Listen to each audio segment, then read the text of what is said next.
प्यारे विद्यार्थियों, तरुण स्कूल के इस YouTube चैनल पर आपका स्वागत है।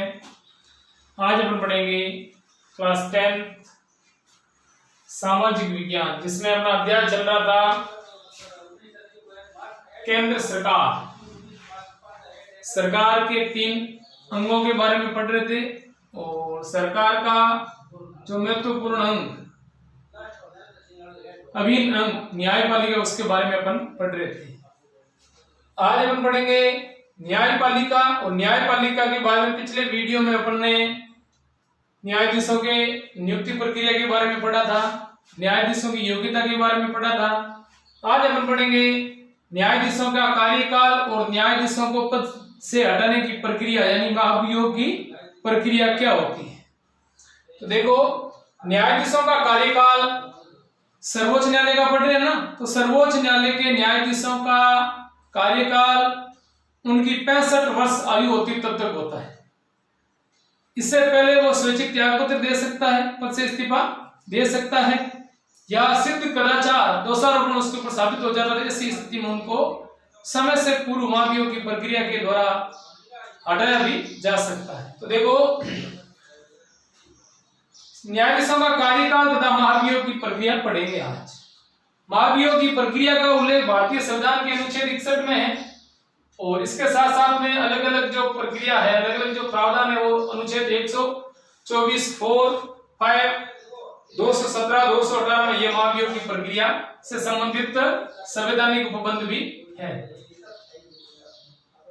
संविधान में जो महाभियोग की प्रक्रिया का जो प्रावधान है वो संयुक्त राज्य अमेरिका के संविधान से लिया गया है।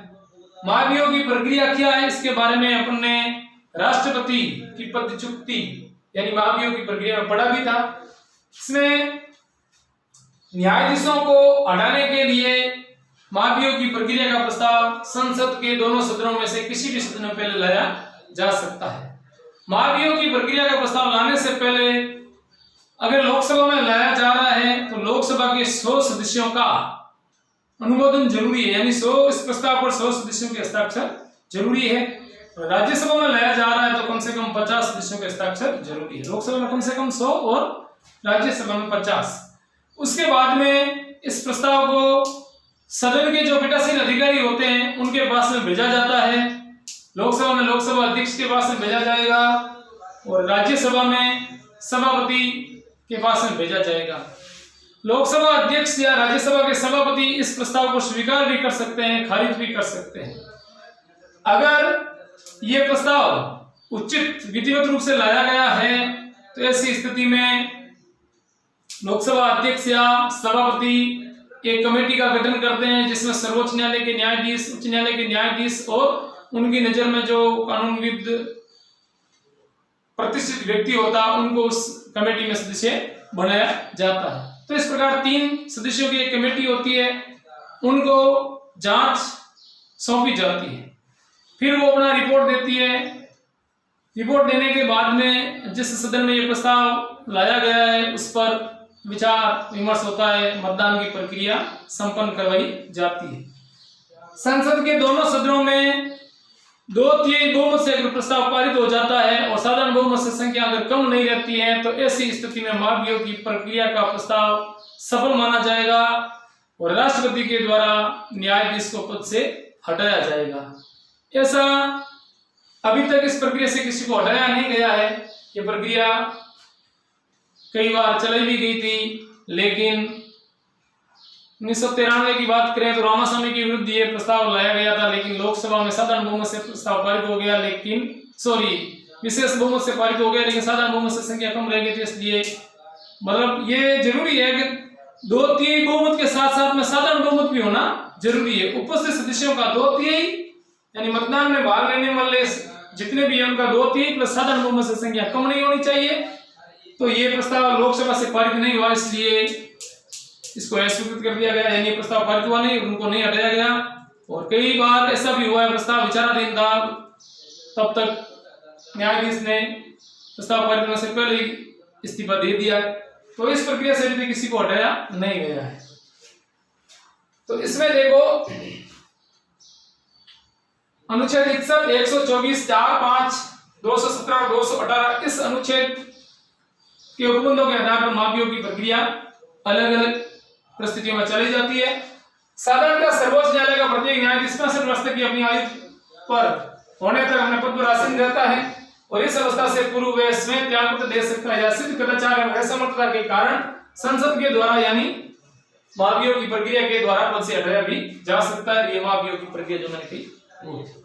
अब देखो न्यायाधीशों के लिए वेतन कितना है, वेतन भत्ता और अन्य कौन कौन सी सुविधाएं हैं। वेतन भत्ते की बात करें तो ये अधिकार संसद के पास में है, संसद तय करती है न्यायाधीशों के लिए। अब इसमें मेन मुख्य योगदान भी न्यायपालिका का ही होता है। इसमें अभी जैसे सर्वोच्च न्यायालय के मुख्य न्यायाधीश का जो वेतन है वो करीबन लगभग 2,80,000 रुपए है और अन्य न्यायाधीशों के लिए 2.5 लाख रुपए हैं। उच्च न्यायालय के मुख्य न्यायाधीश के लिए 2.5 लाख है और उच्च न्यायालय के न्यायाधीशों के लिए 2.25 लाख रुपए हैं। ऐसे करके ये वेतन समय समय पर निर्धारित होता रहता है।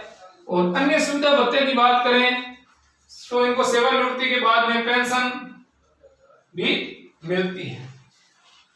तो ये तो हो गया वेतन भत्ते और अन्य सुविधाएं। उसके बाद में उन्मुक्तियां यानी न्यायाधीश को अपने सभी कार्य और निर्णय जो भी कार्य किया जा रहा है, जो भी कार्य किए हैं, जो भी निर्णय या जो भी निर्णय सुनाए हैं, किसी विवाद के ऊपर उनका जो फैसला आता है उनके लिए उनको आलोचना से मुक्ति प्रदान की गई है। यानी न्यायाधीश के द्वारा न्यायपालिका के द्वारा सुनाया गया निर्णय मान्य होता है। कोई भी व्यक्ति कोई भी संस्था उनकी आलोचना नहीं कर सकती, आलोचना से मुक्ति प्रदान की गई है। अगर कोई आलोचना करता है तो वह न्यायालय के अवमानना का दोषी पाया जाता है, उनके विरुद्ध कानूनी कार्रवाई की जाती है। तो स्वतंत्र और निष्पक्ष निर्णय करने के लिए उनको उन्मुक्तियां भी प्रदान की जाती है। न्यायाधीशों पर कुछ प्रतिबंध भी लगाए गए हैं। प्रतिबंध का मतलब है न्यायाधीश क्या नहीं कर सकता है, क्या क्या नहीं करना चाहिए।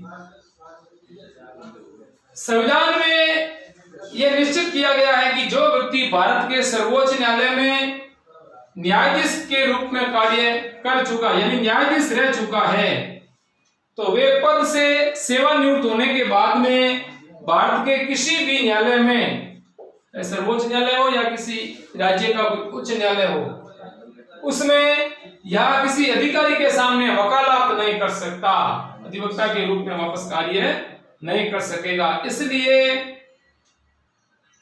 ये जो पेंशन है, अन्य सुविधा है, उनका भी प्रावधान किया गया है, नहीं कर सकता है। तो ये तो हो गए सर्वोच्च न्यायालय के संगठन की प्रक्रिया। सर्वोच्च न्यायालय के संगठन की प्रक्रिया यानी न्यायाधीशों की संख्या, न्यायाधीशों की योग्यता, न्यायाधीशों की नियुक्ति, न्यायाधीशों का कार्यकाल, न्यायाधीशों के विरुद्ध माफियों की प्रक्रिया, वेतन भत्ते, अन्य सुविधाएं, उन्मुक्तियां और इनके ऊपर प्रतिबंध। अब अपन पढ़ेंगे सर्वोच्च न्यायालय का क्षेत्राधिकार, शक्तियां और कार्य।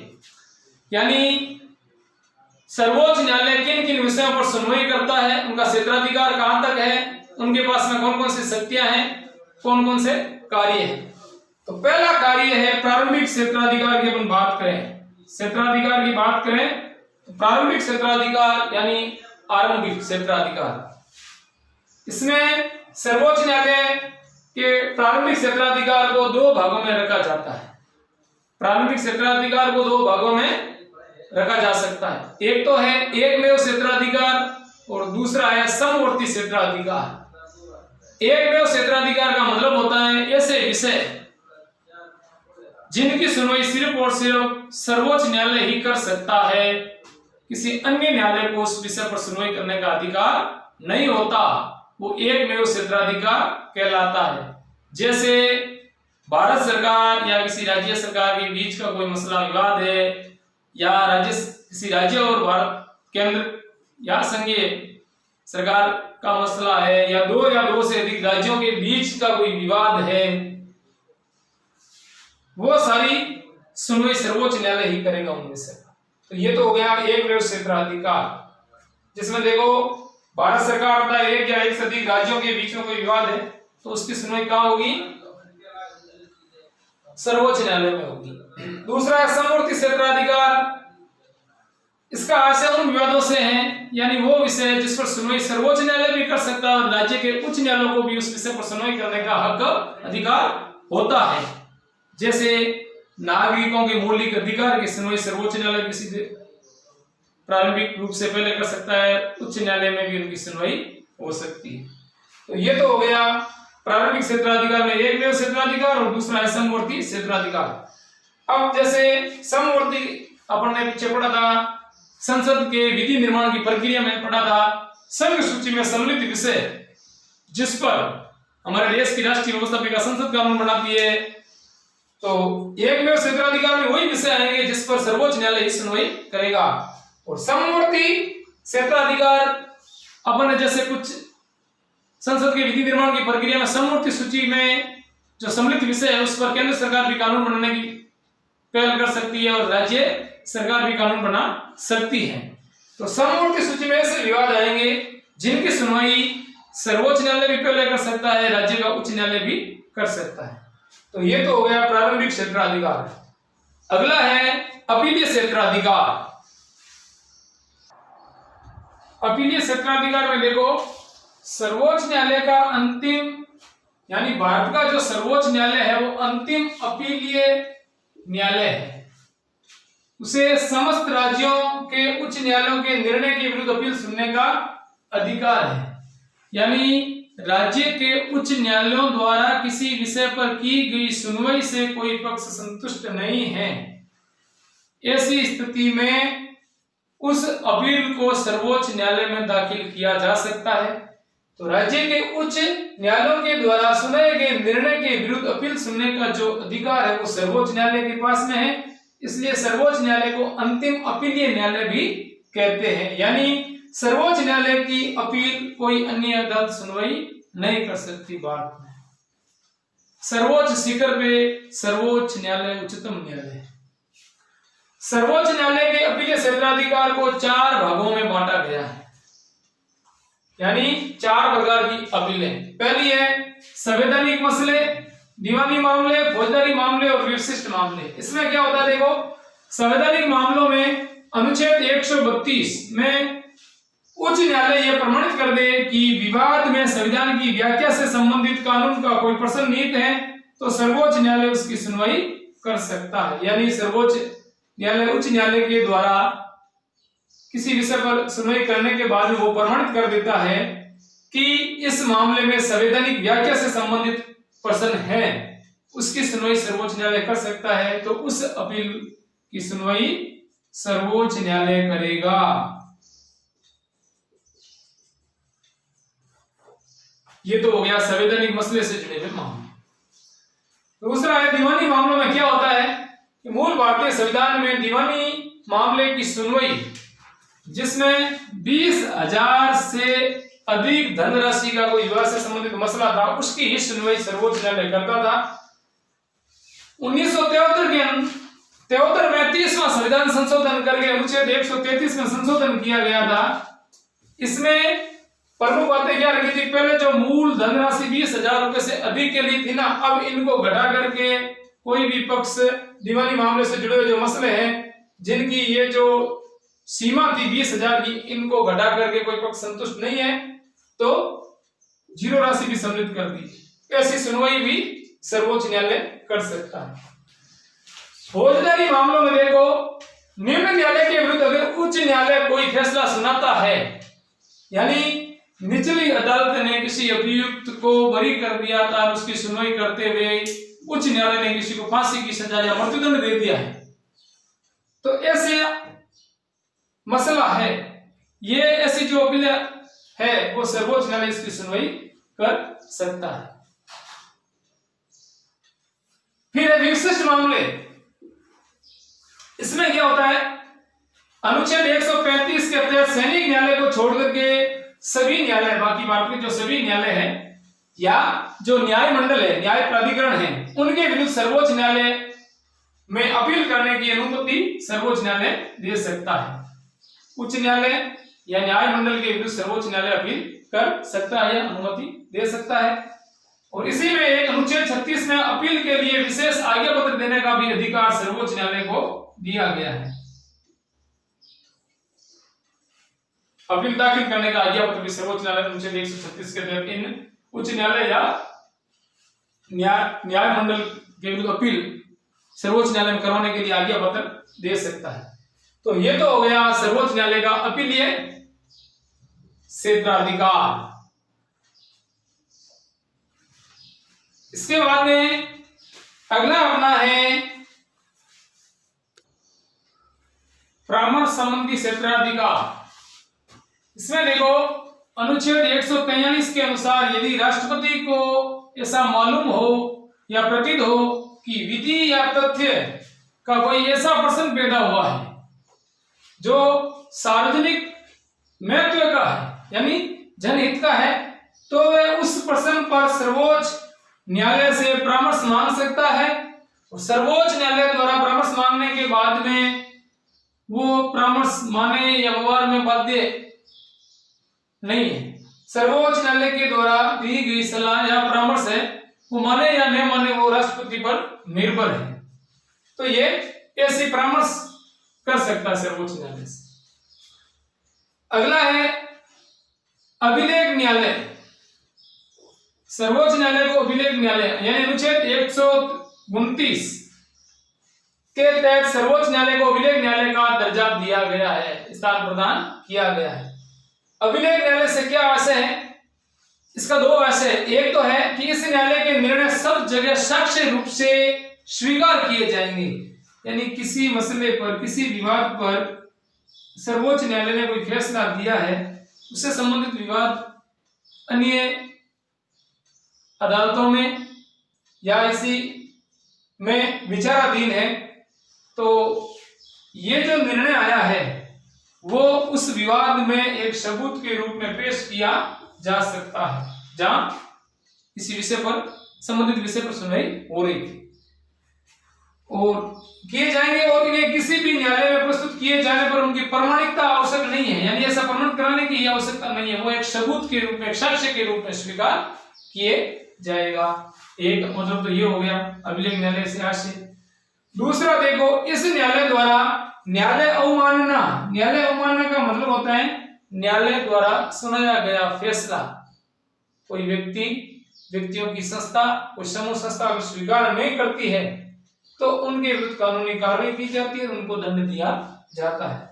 अदालत का जो निर्णय होता है उनको सभी पक्षों को उनको स्वीकार करना चाहिए। अगर आप संतुष्ट नहीं है तो आगे के लिए जो आपका दरवाजा खुला जा सकते हो, लेकिन न्यायालय की अवमानना करने वाले के विरुद्ध कानूनी कार्रवाई की जाती है, जो दंड है वो दंड दिया जा सकता है।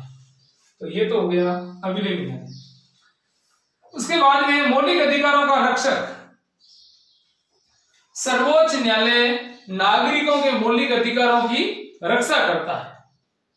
रक्षा करने के लिए वो लेख जारी करता है। 5 प्रकार के लेख जारी किए जाते हैं: बंदी प्रत्यक्षीकरण, परमादेश, उत्प्रेषण, अधिकार पर्चा और प्रतिषेध लेख।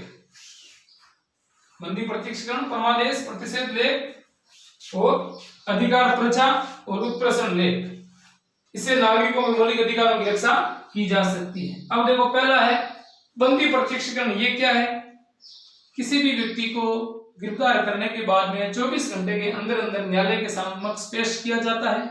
न्यायालय गिरफ्तार किए गए व्यक्ति गिरफ्तारी करने का जो तरीका है, अगर उचित है तो उनको हिरासत में भेज दिया जाता है। अनुचित तरीके से किसी को गिरफ्तार किया तो ऐसे व्यक्ति को रिहा कर देता है। ये तो हो गया बंदी प्रत्यक्षीकरण, यानी ऐसे व्यक्ति को वकील दलील देने की आजादी स्वतंत्रता होती है।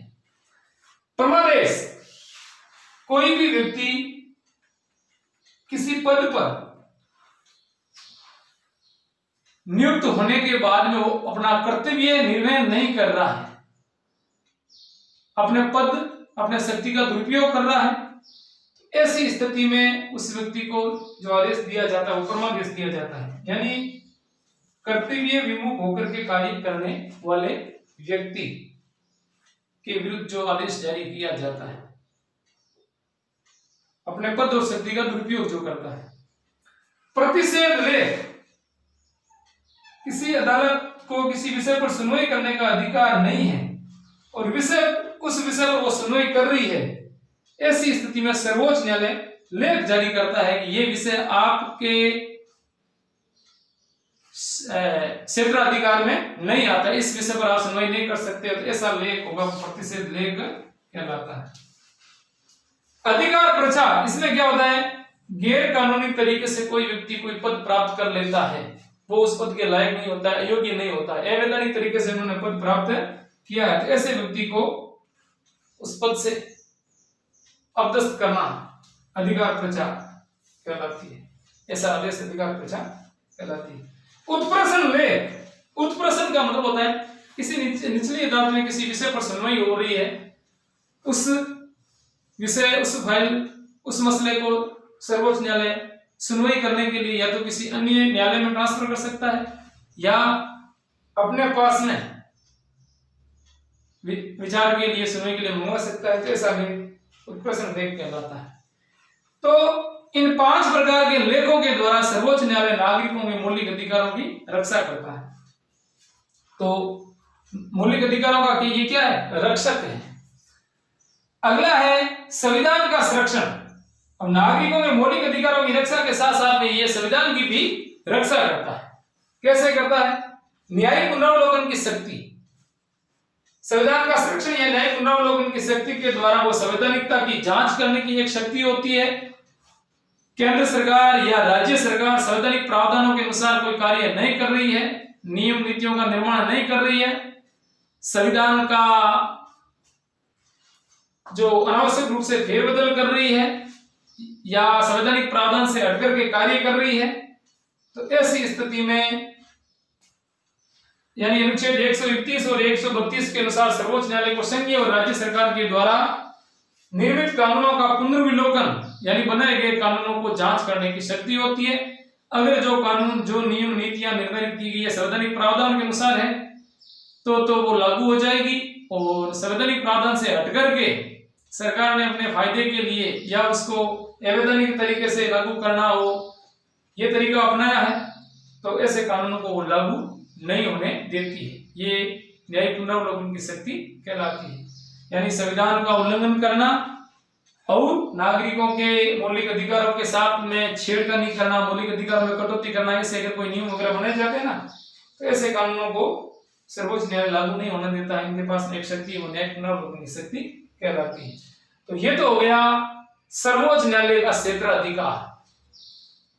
अब इस प्रकार इस पाठ के अंदर सरकार के तीनों अंग होते हैं पूर्ण, और ये पार्ट भी अपना होता है कंप्लीट। इसमें अपन ने व्यवस्थापिका के दोनों सदन तीनों अंगों के बारे में पढ़ा, जिसमें लोकसभा, राज्यसभा और राष्ट्रपति के निर्वाचन प्रक्रिया, इनके अधिकार, इनके कार्य, इनकी शक्तियां, इनकी सदस्यता के लिए योग्यताएं, उसके बाद में संसद के कार्य और न्यायपालिका के गठन की प्रक्रिया, न्यायपालिका अधिकार, शक्तियां। अब अपन नेक्स्ट वीडियो के अंदर पढ़ेंगे राज्य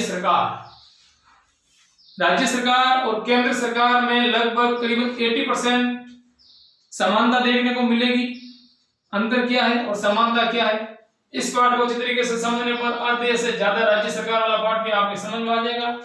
तो मैं आशा करता हूं कि ये केंद्र सरकार वाला जो अपना टॉपिक था आपको समझ में आया होगा। अगर नहीं आया हो तो आप कोई समस्या है तो कमेंट बॉक्स में कमेंट करें। धन्यवाद।